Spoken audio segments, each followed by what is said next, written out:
ফালমুগীরাতি সুবহা 11 আক্রমণ। কোন শত্রুর উপরে যদি মুসলমান আক্রমণ করে তাহলে সকাল বেলায় করবে, যখন প্রভাত উজ্জ্বল হয়ে যাবে, যখন একজন আরেকজনকে দেখা যাবে, তখন যুদ্ধের তীর তারা ছুড়বে। সাহাবায়ে কেরাম বলেন, হুজুর যুদ্ধের তীর ছুড়বার জন্য এটা কেন প্রয়োজন? আল্লাহ নবী বলেন, শোনো, তোমরা রাতের বেলায় যাও, তোমরা কারো কোনো শত্রুর উপরে তীর মারতে পারবে না, তোমরা অপেক্ষা করবে ফজর পর্যন্ত কোন মসজিদের আজান শোনা যায় কিনা। যদি মসজিদের আজান শোনা যায় তাহলে যুদ্ধ বন্ধ হয়ে যাবে, আর যুদ্ধ করা যাবে না। যেহেতু সেখানে মুসলমান আছে, তোমাদের তীরের আঘাতে কোনো মুসলমানের গায়ে সে তীর লাগতে পারে, মুসলমান মারা যাবে। কাজে সেখানে নিশ্চয়ই মসজিদ আছে, আজান আছে, আজান শোনার কারণে তোমাদের আর সেখানে যুদ্ধ করার প্রয়োজন নাই। চিৎকার দিয়ে বলুন না সুবহানাল্লাহ। মসজিদের গুরুত্ব আছে কিনা? যদি বলেন মসজিদের প্রয়োজন আছে কিনা? শুধু তাই নয়, বরং আমার রাসূল বলেছেন, উতিতু খামসান লাম ইউতাহুন্না ক্বাবলি, 5টা জিনিস আল্লাহ আমাকে দিয়েছেন যা আমার পূর্বে কোনো নবীকে, কোনো উম্মতকে দেওয়া হয় নাই। তার মধ্যে দেওয়া হয়েছে ওয়া জুইলাত লিয়াল আরদু মাসজিদান ওয়া তুহুরা, আমার উম্মতের জন্য আল্লাহ জমিনটাকে মসজিদ বানিয়ে দিয়েছেন, আমার উম্মত যেন প্রতিটি নামাজ তার মসজিদে যেন আদায় করতে পারে। বলুন সুবহানাল্লাহ। পানি না থাকলে মাটিকে পবিত্র করে দেওয়া হয়েছে বিকল্প তায়াম্মুম হিসাবে। সম্মানিত সুধী, অতএব মসজিদ হচ্ছে আমাদের রিজিক আহরণের একটা মাধ্যম, মসজিদ হচ্ছে আমাদের নিরাপত্তা লাভের মাধ্যম। আতামাহুম মিন জু ওয়া আমানাহুম মিন খাউফ। যত বিপদ আছে, এই যে ইমিগ্রেশনের অনেকগুলো কাগজপত্র তৈরি হয় না, এটা হয় না, সেটা হয় না, দুনিয়ার যার যে অবস্থানে আছি আমরা, বাংলাদেশে হোক, এদেশে হোক, যেখানে হোক না কেন, মসজিদের খেদমতে হাত বাড়িয়ে দেন। খোদার কসম করে বলছি, আল্লাহ আপনার রিজিকের জামিন হয়ে যাবেন, যাবতীয় বিপদ থেকে তিনি আপনাকে মুক্তি দিবেন। পবিত্র কোরআনের সূরা কুরাইশে আল্লাহ ওয়াদা দিয়েছেন। সুবহানাল্লাহ। অতএব সেই সূত্র ধরে আমি আমার ভাইদের খেদমতে আরজ করতে চাই, যেহেতু আজকে এই চারতলা নর্থ প্রভিন্স এই জামে মসজিদ প্রতিষ্ঠা, এটা একটি বড় ধরনের একটি, আমি মনে করব একটা সবচেয়ে বড় জিহাদি একটা। জিহাদ বলতে গেলে তো আমরা বুঝি আরেক জিনিস, কথা বুঝতে পারছেন? এই জিহাদ সেই জিহাদ নয়। এই মসজিদের মাধ্যমে প্রতিষ্ঠিত হবে একটি জেনারেশন, প্রতিষ্ঠিত হবে সামাজিক ব্যবস্থা। যেখানে মসজিদ প্রতিষ্ঠিত হয়েছে, আমার রাসূল সাল্লাল্লাহু আলাইহি ওয়াসাল্লাম বলেছেন, ওয়া কাসরাতুল খুতা ইলাল মাসাজিদ ওয়া ইনতিজারুস সালাতি বা'দাস সালাত ওয়া যালিকুমুর রিবাত ওয়া যালিকুমুর রিবাত ওয়া যালিকুমুর রিবাত। রাসূল বলেন, যদি কেউ কষ্টের সময় ঠান্ডা তারপরে উযু করে যদি নামাজ পড়ে, কি বলেন ঠিক কিনা?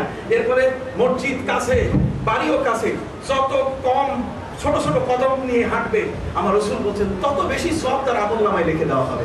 ওয়া ইনতিজারুস সালাতি বা'দাস সালাত, মসজিদের নামাজ আদায় করতে গিয়ে যদি কেউ অপেক্ষা করে, বদনায় পানি রেডি করে রাখলো, ঘড়িতে সে অ্যালার্ম দিয়ে রাখলো যে মসজিদের আজান শোনার সাথে সাথে উঠে যেন সে নামাজটা আদায় করে। নবী করিম সাল্লাল্লাহু আলাইহি ওয়াসাল্লাম বলেন, এই উম্মতটা আমার এমন, সে যেন যুদ্ধের ময়দানে শত্রুদের বিরুদ্ধে পাহারা দেওয়া শুরু করছে, সে আল্লাহর ফৌজ হয়ে দাঁড়িয়ে গেছে। বলুন সুবহানাল্লাহ। ফাযালিকুমুর রিবাত ফাযালিকুমুর রিবাত ফাযালিকুমুর রিবাত। সম্মানিত সুধী, অতএব সেই মসজিদ প্রতিষ্ঠার জন্য আজকের এই বিশাল এক আয়োজন। এর জন্য আমি আপনাদের সামনে শুধু সাধারণ কথা নয়, বরং পূর্বের ইতিহাস, পৃথিবীর সৃষ্টির ইতিহাস থেকে মসজিদের ভূমিকা এবং সেই মসজিদের ভূমিকায় জগৎ প্রতিষ্ঠিত হয়েছে। যেখানে মসজিদ নাই সেখানেই শয়তানি শুরু হয়েছে। মসজিদের আজান, মসজিদের পরিবেশ যেখানে তৈরি হয়েছে সেখানে মানুষের মতো মানুষ তৈরি হয়েছে। কি চমৎকার ইউনিটি! এত চমৎকার মঞ্চ আল্লাহ তৈরি করেছেন। রাজনীতির মঞ্চগুলোতে পুলিশ পাহারা দেয়, সেখানে সামাল দেওয়া যায় না তাদের গোলমাল। আর এখানে একজন ইমাম খতিব তার মজলিসে বসে যখন খুতবা দেন, তখন কেউ কি কথা বলে? মন্ত্রী সাহেব কথা বলে? সেখানে মন্ত্রীর যে কার্ড আছে সে কি কথা বলে? না। অতএব এটি হচ্ছে শান্তি শৃঙ্খলার জায়গা। মসজিদ প্রতিষ্ঠা করবেন, আল্লাহ আপনার জন্য জান্নাতে বাড়ি বানাই দেবেন। বাড়ি বানাবেন। মান বানা লিল্লাহি মাসজিদান বানাল্লাহু লাহু বাইতান ফিল জান্নাহ। আল্লাহ আপনার জন্য জান্নাতে বাড়ি বানাবেন। আসেন কি আপনাদের মধ্যে কেউ কোনো ভাই, আল্লাহর মেহেরবানি, আমি আপনার কাছে বিনীত অনুরোধ করতে চাই, এই মসজিদ প্রয়োজন কিনা আগে জানতে চাই। এটা প্রয়োজন কিনা? এই ভাঙার মসজিদ আর কতদিন? মুসলমান নিজের জীবনের যে প্রাধান্য দিবে কাকে? আল্লাহকে, মসজিদকে। অতএব মরে যাব অনলাইন সাদকায়ে জারিয়া, যত মানুষ সেজদা করবে সমস্ত সেজদার সওয়াবগুলো আমার আমলনামায় যোগ হয়ে যাবে। ওই মসজিদের কাতারের একজন ব্যক্তি জান্নাতে গেলে আল্লাহ পাক রব্বুল আলামিন গোটা মসজিদের সবাইকে জান্নাতে নিয়ে যাবে। সুবহানাল্লাহ। বুঝতে পারছেন? একজনও বাদ যাবে না। পৃথিবীর সর্বোৎকৃষ্ট জায়গা কি? মসজিদ। খায়রুল বিকায়ে মাসাজিদুহা ওয়া শাররুল বিকায়ে আসওয়াকুহা। দুনিয়ার সবচেয়ে উত্তম জায়গা হলো মসজিদ, আর সবচেয়ে খারাপ জায়গা কি? বাজারে, এই জন্য বাজারে বেশিক্ষণ আমরা থাকি না। বাজারে গেলে খালি টেনশন, কোনটা কিনবো না, খালি টেনশন, পকেটে হাতায়। আর এখানে আসলে ঘুম আসে, টেনশন থাকে না। সুবহানাল্লাহ। মসজিদে আল্লাহ ইবাদতের জায়গা। অতএব আসুন, এই মসজিদ প্রতিষ্ঠার জন্য আপনাদের কাছে আমি বড় হতে চাই। আপনাদের মধ্যে কেউ কি আছেন এমন যে 5,000 টাকা দিয়ে আপনারা শরীক হবেন? এমন কেউ কি আছেন?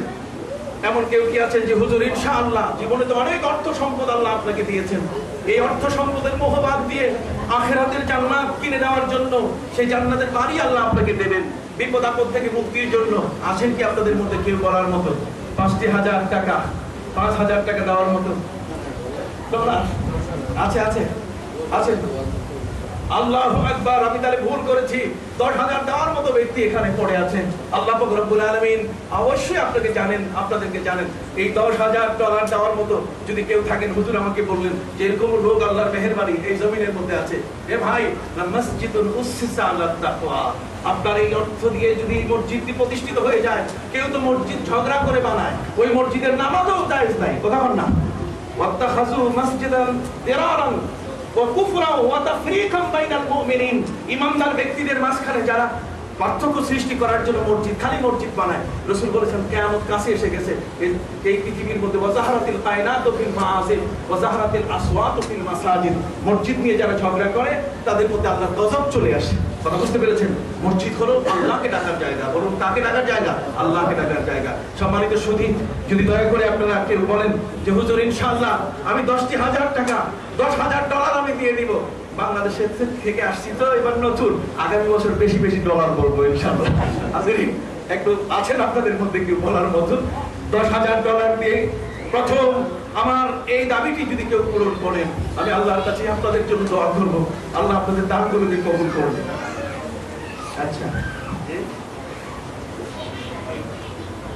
আচ্ছা, আমি একটু পানি খাই, আপনি একটু।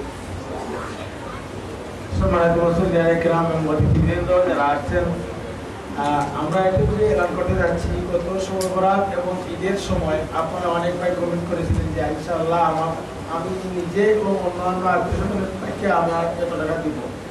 অনেকেই করেছেন, অনেকেই উঠান নাই। এই প্রমিস অনুযায়ী আপনারা মেহরবানি করে যাদের প্রমিস করছেন, আপনাদের এই ওয়াদাটা আপনারা আল্লাহর সাথে কন্ট্যাক্ট করেছেন, ওয়াদাটা পূর্ণ করার জন্য আবেদন রাখছি। আমরা কেউ চাই না যে ওয়াদা খেলাফকারী হই। দ্বিতীয়ত হলো এই মহৎ এবং বিশাল এই প্রকল্প বাস্তবায়ন করতে অনেক টাকার প্রয়োজন। সুতরাং যারা অনেকে এই প্রমিস করেন নাই, আজকে এমন অনেক ব্যক্তিগত এই মধ্যে রয়েছে। আমার অসম্মানিত অতিথি হয়তো আপনাদের নাম জানেন না, কিন্তু চেহারা শুধু দেখতেছেন। আপনারা মনে হয় নিশ্চয়ই নামটা ঘোষণা দেন, আপনাদের নামও ডাকবো আর আপনি দেন না, তখন লজ্জা লাগবে। মেহরবানি করে আপনারা যারা এখানে আসেন, যারা নাম লেখান নাই, দেন নাই, যে যত সম্ভব, এখন দিতে পারবেন না জানি, নামটা লেখান। আপনি 6 মাস পরেই দিন, অসুবিধা নাই। আমাদের কর্তৃপক্ষ বাইরের নামটা লেখবেন। আমি অনুরোধ রাখছি, তাই 2 মিনিট সময় নিচ্ছি।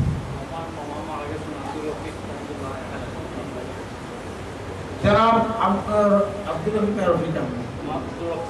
আব্দুর রফিক সাহেব এলাকার একজন প্রবীণ লোক ছিলেন।